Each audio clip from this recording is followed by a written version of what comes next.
शांति। आज 24 जून 2025 के मातेश्वरी जी के महावाक्य हैं। रिवाइज तारीख है 1957।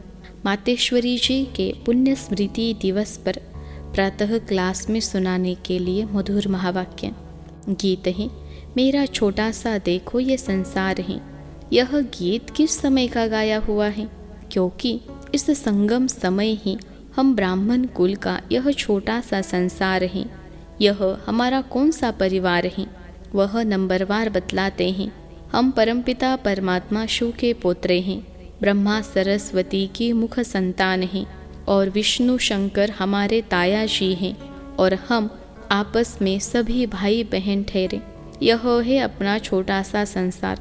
इनके आगे और संबंध रचा ही नहीं है। इसी समय का इतना ही संबंध कहेंगे। देखो हमारा संबंध कितना बड़ी अथॉरिटी से है। हमारा ग्रैंड पप्पा है शिव, उनका नाम कितना भारी है। वो सारी मनुष्य सृष्टि का बीज रूप है। सर्व आत्माओं का कल्याणकारी होने कारण उनको कहा जाता है हर हर भोलानाथ शिव महादेव। वो सारी सृष्टि का दुख हरता सुख करता है। उस द्वारा हमें सुख शांति पवित्रता का बड़ा हक मिलता है। शांति में फिर कोई कर्म बंधन का हिसाब किताब नहीं रहता, परंतु यह दोनों वस्तु पवित्रता के आधार पर रखते हैं। जब तक पिता की परवरिश का पूर्ण वर्षा ले पिता से सर्टिफिकेट नहीं मिला है, तब तक वो वर्षा मिल नहीं सकता। देखो ब्रह्मा के ऊपर कितना बड़ा काम है। मलेच्छ 5 विकारों में मैली अपवित्र आत्माओं को गुलगुल बनाते हैं। जिस अलौकिक कार्य का उजूरा फिर सतयुग का पहला नंबर श्री कृष्ण पद मिलता है। अब देखो उस पिता के साथ तुम्हारा कैसा संबंध है, तो कितना बेफिक्र और खुश होना चाहिए। अब हर एक अपनी दिल से पूछे, हम उनके पूर्ण रीति हो चुके हैं? सोचना चाहिए कि जब परमात्मा बाप आया है तो उनसे हम कंप्लीट वर्षा ले लेवे। स्टूडेंट का काम है संपूर्ण पुरुषार्थ कर स्कॉलरशिप लेना, तो हम पहला नंबर लॉटरी क्यों न विन करें?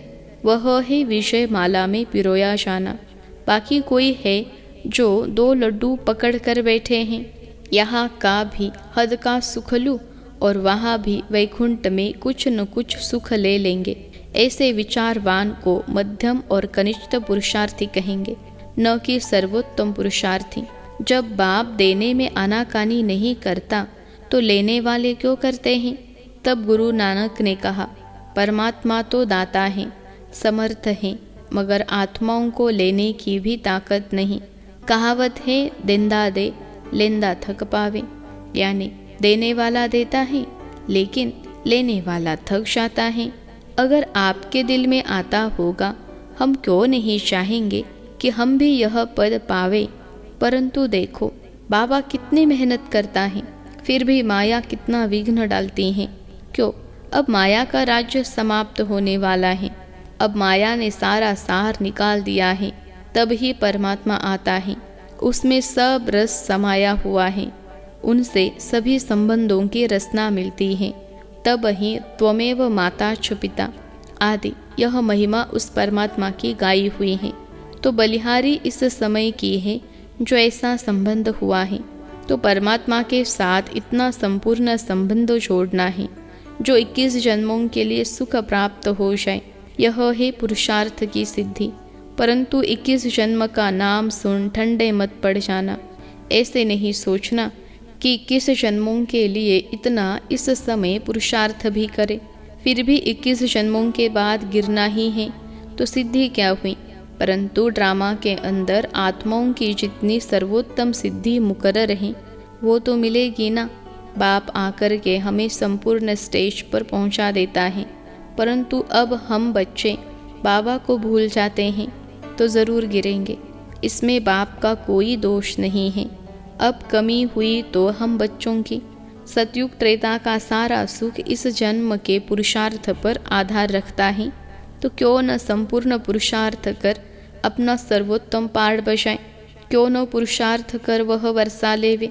पुरुषार्थ मनुष्य सदा सुख के लिए ही करता है। सुख दुख से न्यारे होने के लिए कोई पुरुषार्थ नहीं करता। वो तो ड्रामा के अंत में परमात्मा आए, सभी आत्माओं को सजा दे, पवित्र बनाए, पार्ट से मुक्त करेंगे। यह तो परमात्मा का महान कार्य है। वो अपने मुकर्रर समय पर आपे ही आकर बताता है। अब जब आत्माओं को फिर भी पार्ट में आना ही पड़ेगा तो क्यों न सर्वोत्तम पार्ट बजाए। मनुष्य सृष्टि को सुखदायी बनाने वाला बाप जानता है कि मनुष्य सृष्टि सुखदायी कैसे बनेगी। जब तक आत्मा स्वच्छ नहीं बनी है तब तक संसार सुखदायी नहीं हो सकता है।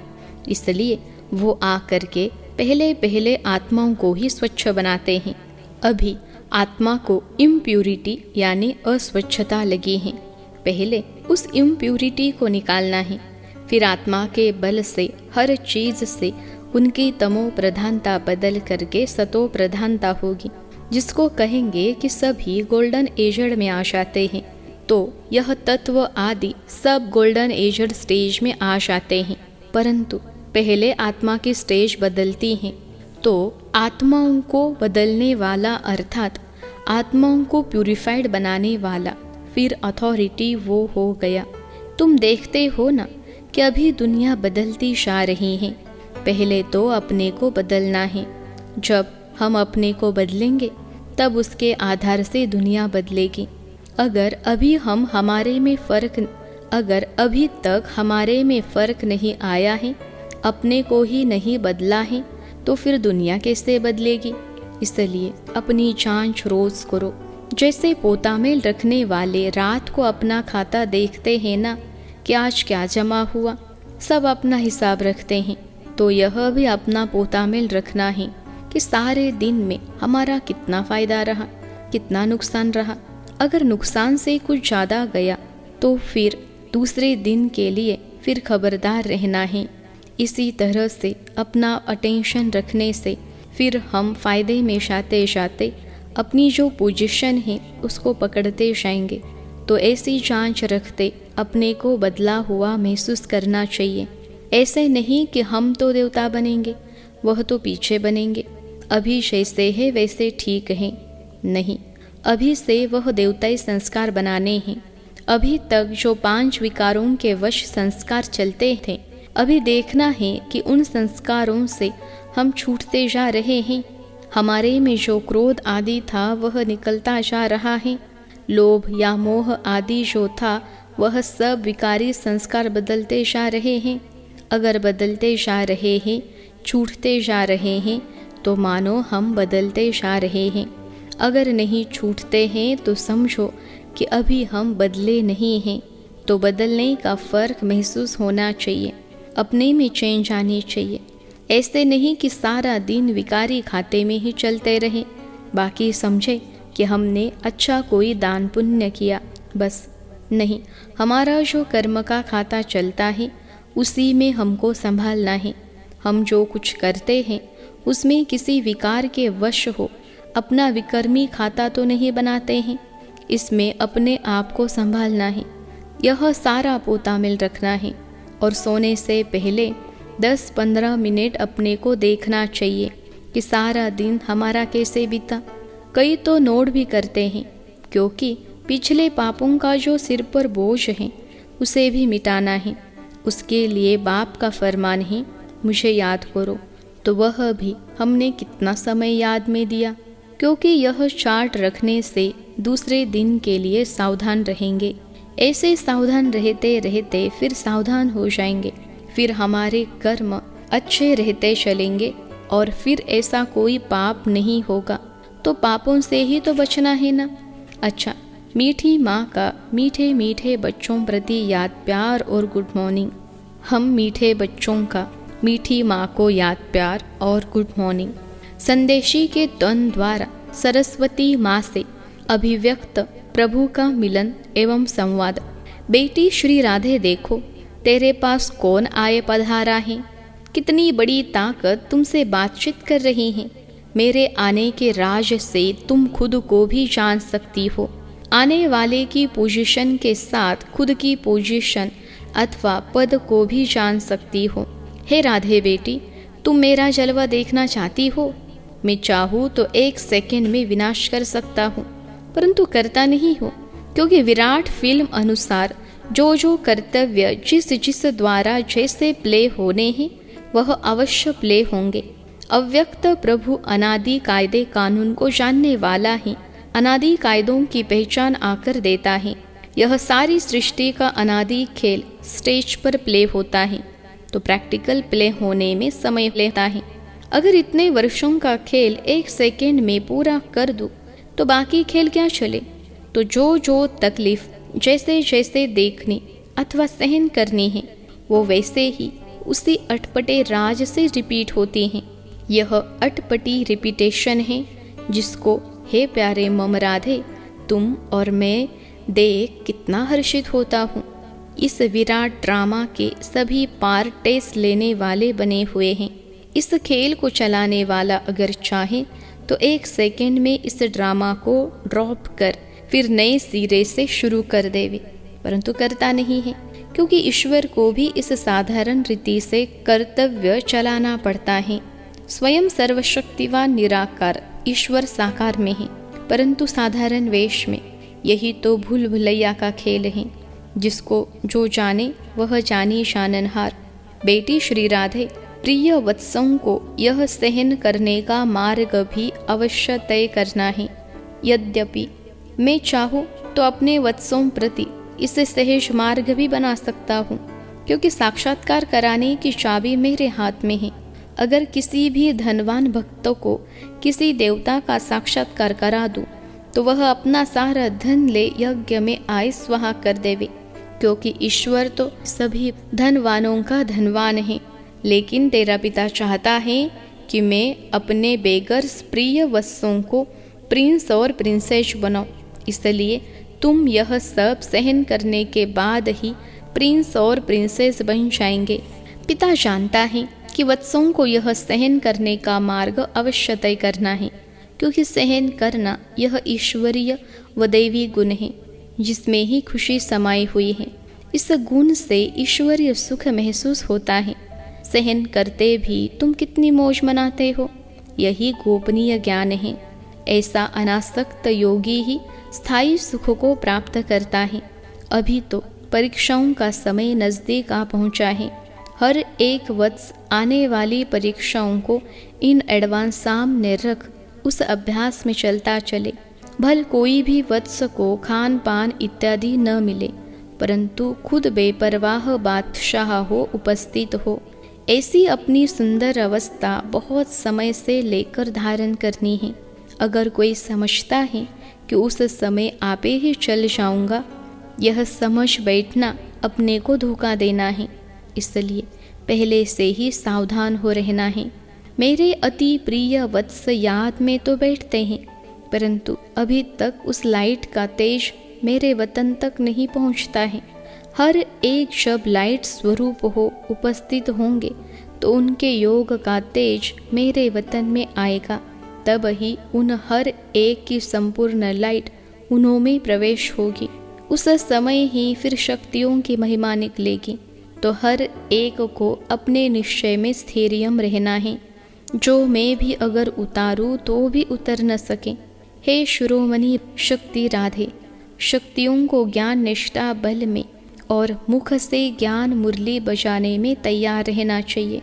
तुम्हें अपनी एकरस ईश्वरीय दृष्टि से हर एक को निहाल कर अपनी मधुर वीणा से पहचान देनी है कि मैं कौन हूँ और मेरा पिता कौन है। कैसे ब्रह्मा में भगवान प्रत्यक्ष हुआ है, जो इस अंत के समय डेविल वर्ल्ड को खलास कर अपने निज देश डीटी वर्ल्ड में ले जा रहा है। हे राधे बेटी, जब हर एक की अवस्था दीपक की ललाट सदृश स्थैर्यम रहेगी, तब सूक्ष्म अंतः प्रेरणाओं को पकड़कर अपना कार्य संपूर्ण रीति से सिद्ध कर सकेंगे। जितनी ज्ञान अनुसार अवस्था होगी, उतना ही प्रेरणाओं को पकड़ सकेंगे। जितना उस अवस्था में लगातार रहेंगे, उतना संपूर्ण प्रेरणाएं टच हो सकेंगी। ओहो बेटी राधे, मेरा स्वरूप तो देखो। क्या वत्स मेरे स्वरूप को नहीं देख सकते हैं कि कैसे अखंड ज्योति तत्व से आकर मैं साक्षात प्रवेश हो आए बात करता हूँ। मेरे द्वारा ही यह सब साक्षात्कार होते हैं, क्योंकि मैं ही सभी का मूल समूह हूँ। देखो, प्रकृति के बीच में चमकती ही ज्ञान लाइट। वत्स, सिर्फ यह विचार करें कि आहा, जिसको सारी सृष्टि पुकार रही है, वह स्वयं सर्वशक्तिवान ईश्वर यज्ञ में हम वत्सों के सम्मुख आए पधारा है। उसकी शीतल गोद में बैठने से हृदय शांत हो जाता है। अगर रचना को रचने वाला मिल गया तो फिर उसको छोड़ उसकी रचना में क्यों जाओ। हाईएस्ट में हाईएस्ट अथॉरिटी, सर्व ताकत का खुद मालिक, जिससे सर्व ताकतें प्रकट हुई हैं, उसे पहचान में आ गई तो फिर यह गोद छोड़ना असंभव हो जाएगा। जब दी क्रिएटर की पहचान आ जावे तब तो समझे कि यह कौन है। समझा शिरोमणि राधे?